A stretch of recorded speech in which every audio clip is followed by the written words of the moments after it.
Grabar. Bueno, pues vamos a tener, como decía anteriormente, a Hugo Figueiredo Ferraz, director del Máster de Prevención de la Universidad BIU, y viene a hablar de burnout y salud mental en los trabajadores. Pues muchísimas gracias y cuando quieras, adelante, Hugo. Hola, pues buenas tardes. Gracias primero por, eh, por la invitación de Agustín para que pudiera estar presente en este Congreso Mundial de Empresas Saludables. Equilibrio emocional priorizando la salud mental en el trabajo. Como bien dijo Agustín, yo soy Hugo Figueredo Ferraz, soy profesor en la Universidad Internacional de Valencia, soy el director del Máster Universitario en Prevención de Riesgos Laborales y asimismo también soy miembro del equipo de investigación de la UNICICO, dirigida por el profesor Pedro Gilmonte, de la Universidad de Valencia. Bueno, lo que, lo que hemos elegido para el día de hoy es un tema bastante relevante. Hemos hablado de riesgos psicosociales aquí a lo largo del Congreso, entiendo, de engagement también, porque si habló Marisa Salanova anteriormente en el primer día, pues seguro que ha hablado de este tema. Hoy lo que vamos a traer es justamente el síndrome de quemarse por el trabajo, que aún a día de hoy conlleva algún tipo de confusión, ¿no? El síndrome de quemarse por el trabajo no es estrés laboral, ¿vale? Y eso hay que tenerlo claro. El síndrome de quemarse por el trabajo es una respuesta al estrés laboral crónico de carácter interpersonal que se da en una serie de profesiones que tienen una serie de características. La característica principal es trabajar hacia personas. Por ello, los colectivos más afectados por este síndrome suelen ser los colectivos profesionales de docencia, enfermeros, médicos, trabajadores judiciales, policías, etcétera.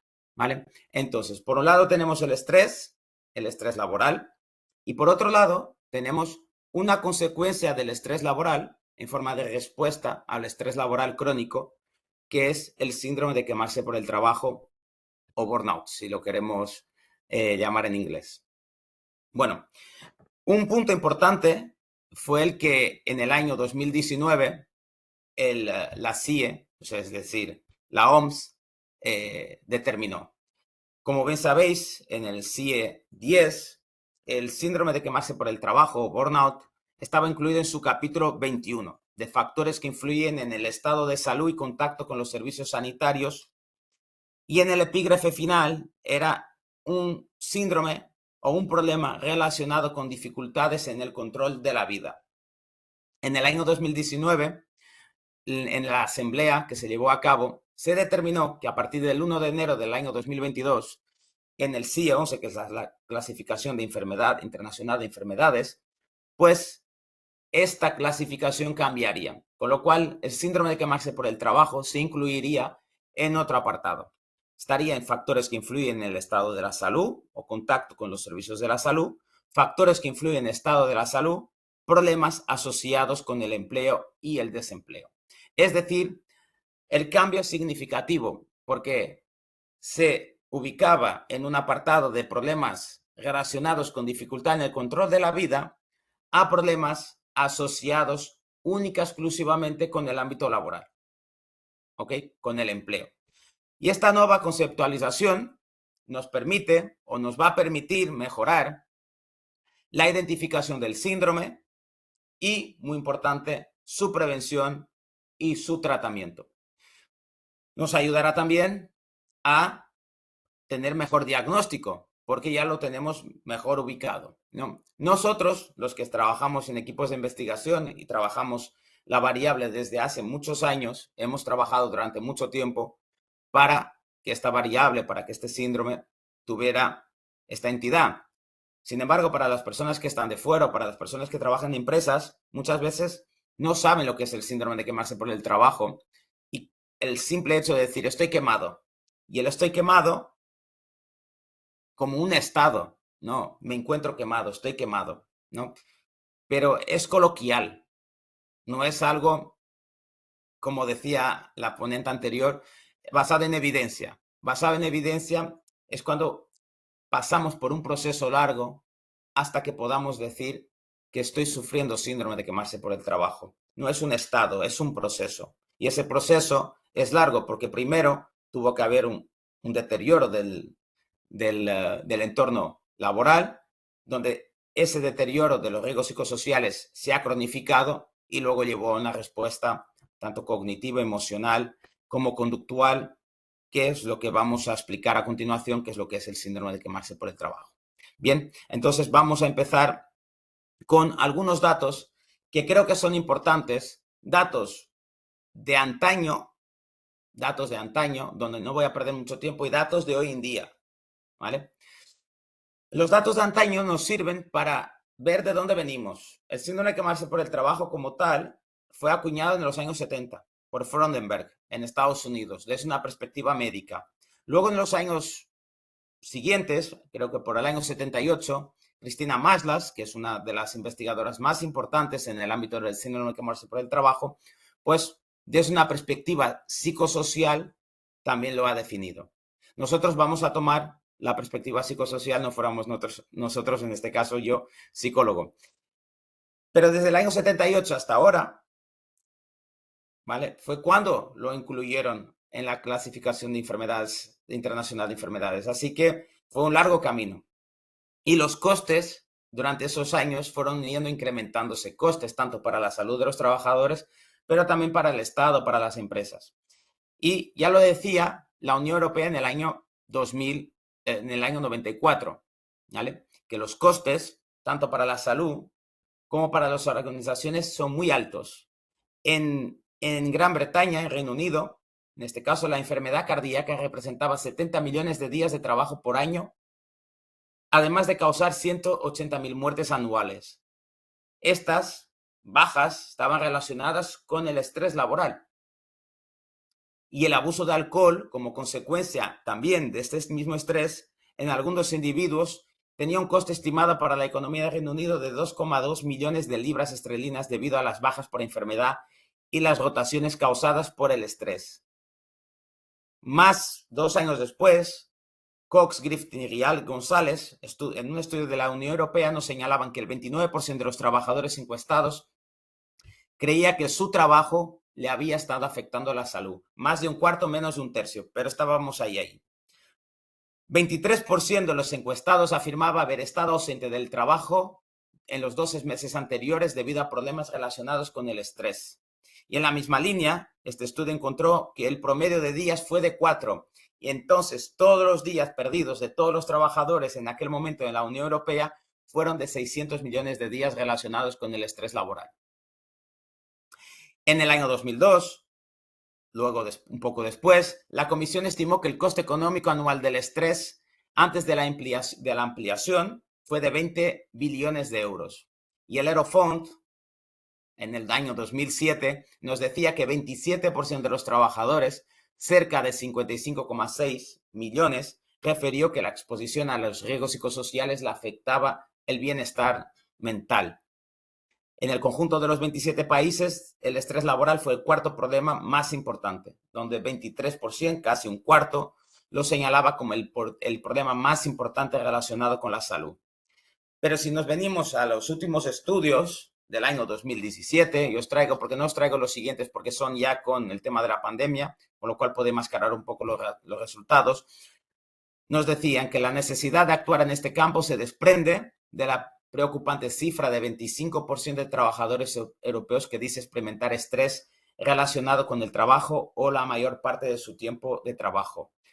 Y una proporción similar, el mismo 25%, informa que el trabajo afecta negativamente a su salud.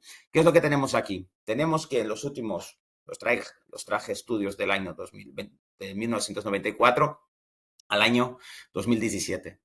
Más de 20 años. Seguimos teniendo unos porcentajes muy cercanos.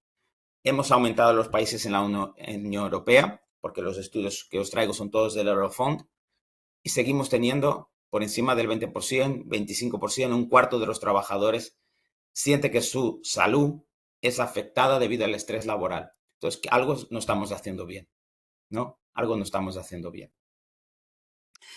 Pero ahora os traigo resultados más recientes, no sobre el estrés, pero sobre las consecuencias del estrés, y en este caso, sobre el burnout. En España, Un estudio de la Fundación Salud y Persona nos dice que el estrés, la ansiedad y el burnout representan 30% de las bajas laborales, lo que supone un gasto para las organizaciones de 25 millones de euros. En Estados Unidos, Harvard Business Review estima que el gasto anual de atención médica debido al burnout oscila entre 125 millones, mil millones y 190 mil millones de dólares. Y otra publicación nos dice que los empleados agotados cuestan entre 3.400 de cada 10.000 dólares de un salario porque no están comprometidos con su trabajo. Esto nos lleva a alto absentismo, a alta rotación, menor productividad. Productividad esta que también puede estar afectada por el presentismo, es decir, yo no estoy en condiciones para ir a mi lugar de trabajo, pero aún no están en condiciones de salud, con lo cual mi productividad disminuye, ¿vale? Y en Reino Unido, por tener algo distinto también, según Midlife UK, más de 10 millones de trabajadores han reportado estar enfermos como resultado de sentirse agotados.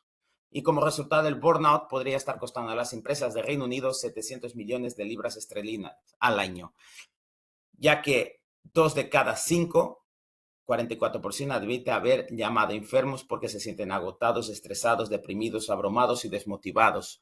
Tenemos un grave problema con el estrés laboral y tenemos un grave problema con las consecuencias del estrés laboral. Si no ponemos barreras, si no hacemos prevención, luego las consecuencias son más graves y más costosas luego para llevar a cabo cualquier tipo de tratamiento para la mejora de estos empleados. Y el último dato que os quiero llevar antes de entrar en la temática pura y dura del burnout, es que antes de la pandemia el Foro Económico Mundial estimó que el desgaste laboral le costaba 322 millones de dólares a la economía global. 322 mil millones de dólares, perdón. O sea, es muchísimo dinero a la economía global. Es decir, no creo que fue Marisa que dijo que cada euro que se invierte luego tiene una repercusión en la salud de los trabajadores y para las empresas, que no es la visión del empresario es que voy a gastar dinero a corto plazo y la visión tiene que ser voy a invertir dinero porque voy a mejorar la salud de mis trabajadores y mejoro la salud mental de mis trabajadores, mejoro su productividad. Y sabéis cómo una empresa con trabajadores contentos pues trabaja mucho mejor, tiene mejores resultados, un buen ambiente laboral. Todo ello conlleva a una disminución de gastos a corto o largo plazo relacionados con bajas, con falta de productividad, con ese absentismo, con ese presentismo, con esas bajas por depresión, etc. ¿Vale? Bueno, como os decía, para ubicarnos tenemos que, como os decía, tenemos la discrepancia entre demandas y recursos, esos estresores, la sobrecarga laboral, la ambigüedad de rol, el conflicto trabajo-familia. Luego, como recurso, la autonomía, el feedback, los recursos. Esa discrepancia, porque para nosotros el estrés es esa percepción subjetiva entre los recursos que yo como persona tengo para hacer frente a determinada tarea. Si yo creo que los recursos que yo tengo son inferiores a las demandas que la tarea me pide, pues yo me voy a sentir tenso y estresado. ¿Vale? Esa diferencia es lo que va a hacerme sentir. Y ese es un estrés percibido, porque yo puedo percibir en determinado momento que yo tengo menos recursos de lo que realmente yo tengo para hacer frente a determinada tarea. Y también estoy evaluando esa tarea con determinados recursos, con determinadas demandas que a lo mejor no son tantas, ¿no? Pero el momento como yo percibo es lo que va a hacer mi percepción, es lo que va a hacer que yo tenga determinado nivel de estrés u otro. Luego ello, a través de algunas estrategias de afrontamiento, puede llevar a que consigamos minorar o mejorar, en este caso, o disminuir esas respuestas de estrés.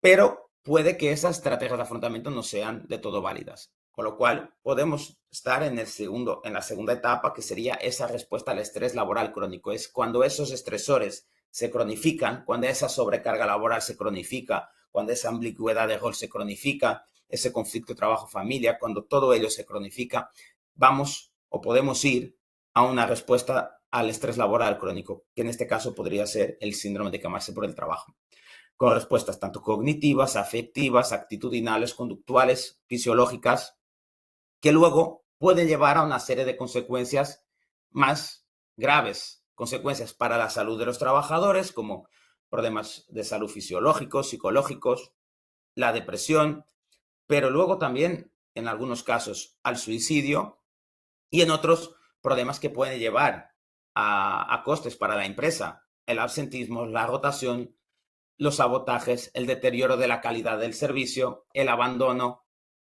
y los accidentes laborales, ¿no? Y los accidentes laborales. Yo siempre me pregunto, murieron en los últimos 3 años en España 2 personas al día por accidentes laborales, ¿no? ¿Cuántas de esas muertes podemos estimar que son relacionadas con el estrés laboral y sus consecuencias? ¿Mm? ¿Cuántas de esas muertes son 2 muertes al día? Han muerto más de 700 personas al día en España, tanto en el año 21, 22, 23, en el 24, creo en el 23, el 21, 22, 23. ¿Cuántas de esas muertes son resultado del estrés laboral de manera directa? ¿No? Bueno, pero ¿qué es el burnout entonces? Ya lo explicamos al inicio un poco, determinando. Os dije, el burnout empezó este término a ser utilizado en los años 70 con cierta regularidad. Primero por un psiquiatra americano, Freudenberg, luego por una psicóloga americana, Christina Maslas.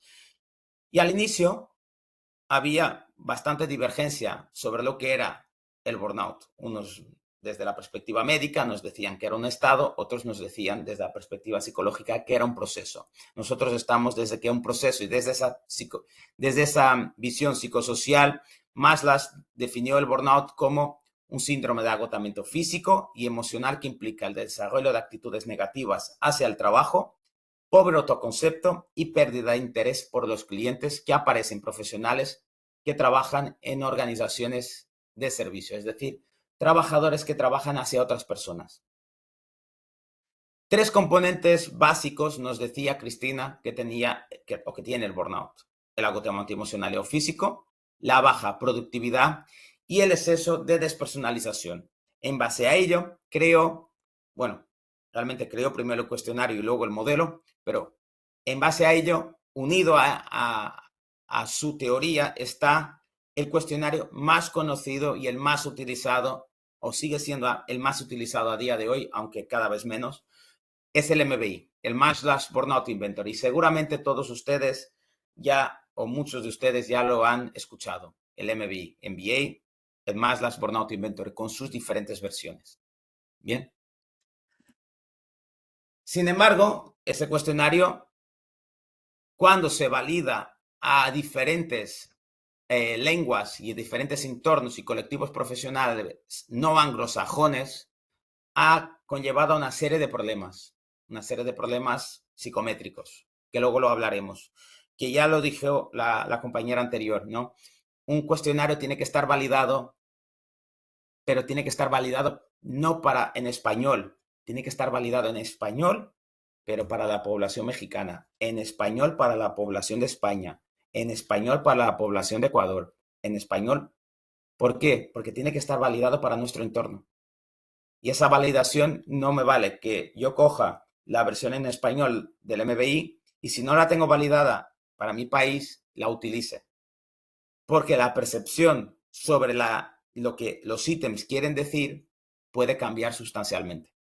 Y cambian. Y justamente cuando se validaban las escalas del MBI a población no anglosajona, había una escala, que era la escala de despersonalización, que funcionaba mal.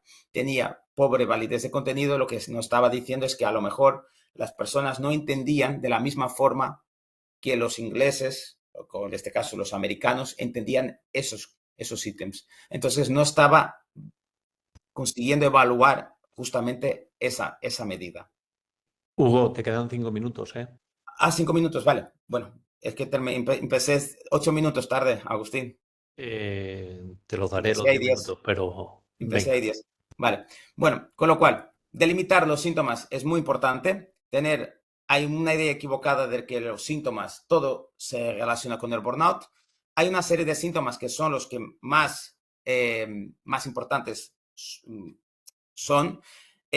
los síntomas afectan las emociones, las cogniciones, las aptitudes, las conductas y el sistema fisiológico. Estudios realizados en nuestra unidad de investigación sugieren que se deben considerar todos estos, pero los más importantes son los síntomas cognitivos, afectivos y conductuales. Yo os los dejo aquí. Y como os decía, estos síntomas se dan debido a que hay un proceso anterior que hace con que la persona los desarrolle. Ese proceso empieza con un deterioro del proceso psicosocial. Esa percepción de estrés laboral que tienen los trabajadores. Esa percepción que al inicio puede derivar a un estrés agudo, ¿vale? Pero que con el tiempo, si la empresa no pone frenos, si los trabajadores no tienen estrategias de afrontamiento para hacerle frente, pues puede llevar a que se cronifique. Cronificar quiere decir que el trabajador deja de tener herramientas para hacer frente a ello y cada vez que se presenta el estresor, el trabajador va a tener esa respuesta de estrés. La cronificación puede llevar a una respuesta de estrés laboral crónico, que es el burnout, que te lleva a un deterioro cognitivo y a un deterioro emocional. Deterioro cognitivo como una pérdida de ilusión por el trabajo y un deterioro emocional a un agotamiento psíquico, que a su vez conlleva o llevará a unas actitudes negativas hacia los clientes de la organización. Aquí tendríamos un primer tipo de trabajadores que tiene burnout. Trabajadores a los cuales esas actitudes negativas, tratar mal a los clientes de una organización, tratar mal a los familiares, etcétera, les supone un problema para la organización porque el trabajo lo están haciendo mal, pero esto les funciona como una estrategia de defensa, un mecanismo de afrontamiento, una estrategia de coping. Es decir, yo trato mal a los trabajadores, a los clientes, pero mi salud no se ve tan damnificada. Sin embargo, nosotros hemos hipotetizado y luego llevado a cabo los estudios donde hemos encontrado que hay un tipo de trabajadores que tiene esas actitudes negativas de quiero que este enfermo se muera. Esos son cuestiones que, por ejemplo, algún enfermero lo dijo en alguna entrevista. Pues hay personas que se sienten culpables sobre esas actitudes negativas que tienen en el trabajo con los clientes. ¿Qué pasa? Nosotros cuando nos sentimos culpables, ¿qué hacemos? La culpa es una emoción negativa, pero tiene una parte positiva, que es intentar resarcirte de daño causado. Cuanto te sientes culpable, quieres remediar el daño. ¿Qué haces? Te implicas más. Al implicarte más, vas a entrar en bucle, porque por más que te impliques, el deterioro del proceso psicosocial no se debe a ti, pero a las condiciones laborales que ya están ahí. Y esas condiciones no van a cambiar, van a seguir estando ahí, las malas condiciones. Entonces tú te vas a volver a involucrar, vas a volver a tener deterioro cognitivo, deterioro emocional, vas a volver a tratar mal a los clientes, te vas a volver a sentir culpable y vas a tener consecuencias negativas para tu salud. Básicamente, lo que acabo de explicar es lo que está en esta diapositiva y en esta. Con lo cual, podemos definirlo, el burnout, como un síndrome, una respuesta psicológica al estrés laboral crónico que aparece en profesionales que trabajan en el sector servicios en contacto directo con los clientes o usuarios de la organización, que se caracteriza por ese deterioro cognitivo, pérdida de ilusión por el trabajo, emocional, desgaste psíquico, de actitudes e indiferencia hacia los trabajadores y muchas veces tratarlos mal con algunas actitudes abusivas y, como acabo de decir, en los casos más graves, tener culpa. Estas son las variables que mide nuestro cuestionario, el cuestionario para la evaluación del síndrome de quemarse por el trabajo. Hemos hecho una serie de validaciones, os traigo aquí validaciones en México con trabajadores de prisión, validación en portugués con profesores, validación en Brasil con trabajadores de la administración pública y validación en España, por ejemplo, con trabajadores que trabajan con personas con discapacidad intelectual. Bien, ¿por qué es importante? Porque es muy importante que los cuestionarios utilizados en cualquier lugar estén validados, sean válidos. Para que sean válidos se tienen que haber publicado en revistas científicas, si no, no lo serán. De la misma forma, aquel modelo que os he explicado anteriormente también lo hemos puesto en práctica y ese modelo también está validado y lo hemos publicado con diferentes muestras y con diferentes consecuencias como la ingesta de tabaco y alcohol, como las tasas de absentismo o como los problemas psicosomáticos como consecuencia del burnout y de todo este proceso que os he explicado. Por fin, y para terminar, nosotros tenemos nuestro método, el método Unipsico. Lo hemos utilizado, por ejemplo, en Codelco, que es la mayor minera de Chile, por dar un ejemplo. Y, por ejemplo, en la evaluación de los riesgos psicosociales en todos los profesores de la universidad, no universitarios de la Comunidad Valenciana a través del INVASAT.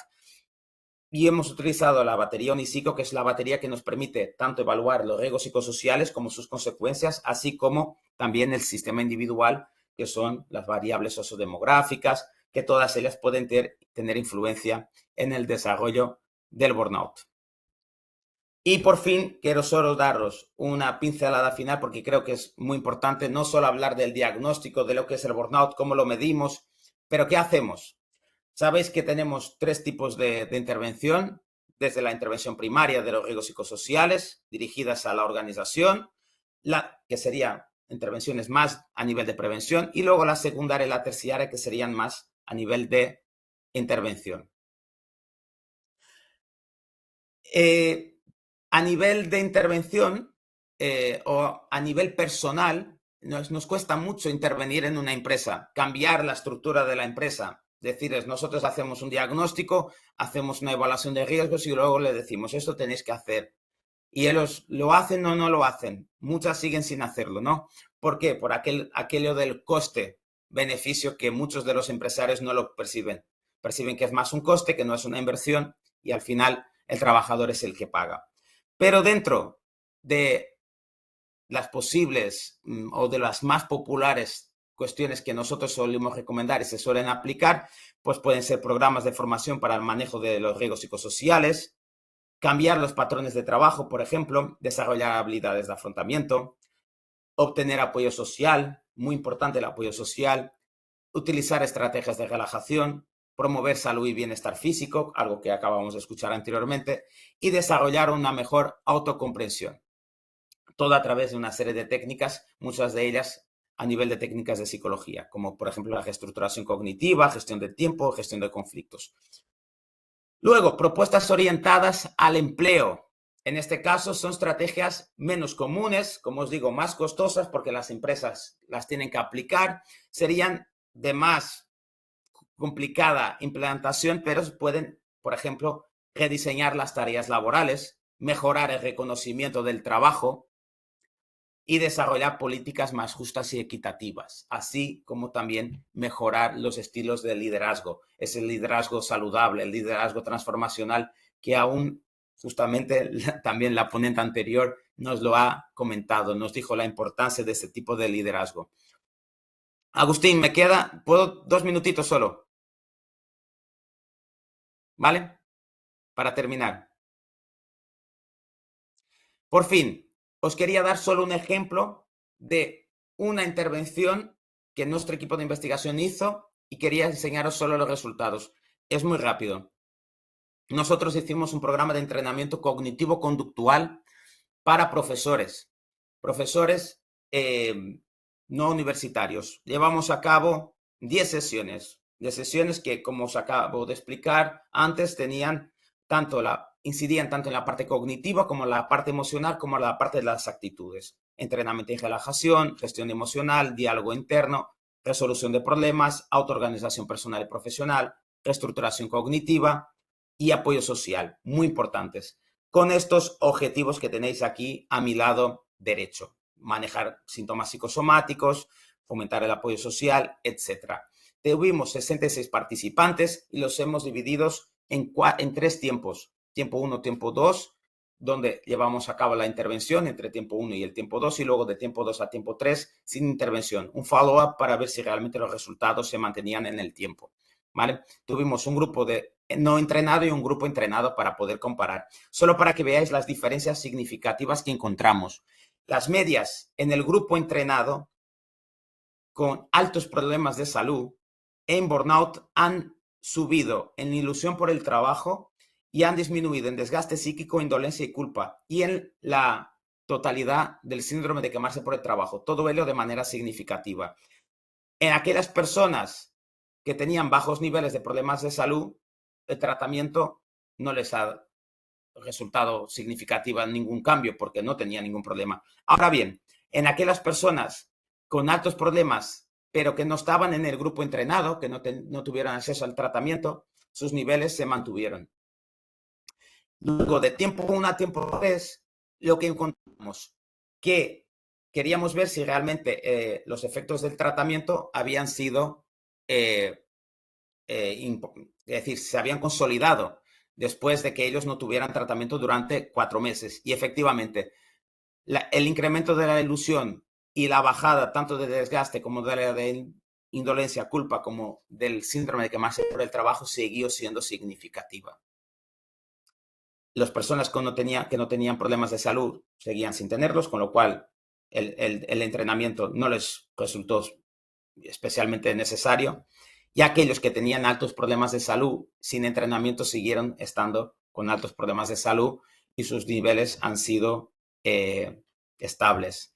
Con lo cual lo que hemos encontrado aquí es que los resultados nos dicen que no pudieron intervenir sobre la organización muchas veces porque es muy difícil intervenir. La intervención sobre la persona, dándole herramientas, estrategias de afrontamiento, dándole esas herramientas para que pudieran luchar contra esos riesgos psicosociales, poder manejarlos, les ha llevado a tener una percepción mejor y una disminución de los niveles de síndrome de quemarse por el trabajo de tiempo 1 a tiempo 2 y de tiempo 1 a tiempo 3 se mantuvieron.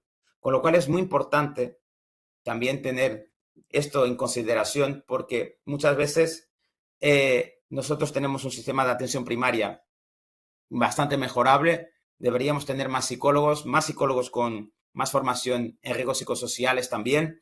También en las empresas deberían tener más equipos que pudieran también ayudar a sus trabajadores, pero estos son los resultados que os quería traer y era un poco la idea que os quería transmitir sobre el síndrome de quemarse por el trabajo, lo que hacemos y lo que podemos seguir haciendo. Aquí están mi correo electrónico, la red social de ResearchGate, el LinkedIn es mi nombre y mis apellidos y la página de la Universidad de Valencia y del equipo de investigación con todos los artículos científicos podéis encontrar. Muchas gracias. Pues muchísimas gracias, Hugo. Bueno, y la verdad es que increíble, ¿no? También que hayas compartido también estos datos de lo que es la investigación, cómo se traslada a la práctica y la gente cómo vamos aterrizando esto, ¿no? Hugo, importante también el que hayas aclarado. También ayer preguntaban bastante algunas de las personas que asistían por aquí a- por el tema del trabajador quemado. Y entiendo también, bueno, que ahí tenéis los datos de Hugo, que podéis contactar con él, que hay mucha gente aquí. Lanzaba yo una encuesta mientras arrancaba, ya sé que vamos con unos minutos de retraso, sobre la gente que estaba aquí, si se sentían quemados o no. Salía que el 80% no y el 20% sí. Incluso aquí ya en plan un poco anecdótico, Eva decía que la prevención quema mucho, pero nos gusta, nuestro trabajo seguimos al pie del cañón. Paco decía que no está quemado con el trabajo, sí con su jefe, ¿no? Y aquí, bueno, pues sí que están preguntando un poco por privado para contactar contigo y profundizar en el tema. Ya ves, Pues, tenemos la media, Agustín, los 20%, ahí está, 20, 25, tenemos la media de lo que decía en los estudios anteriores. pues sin pararnos.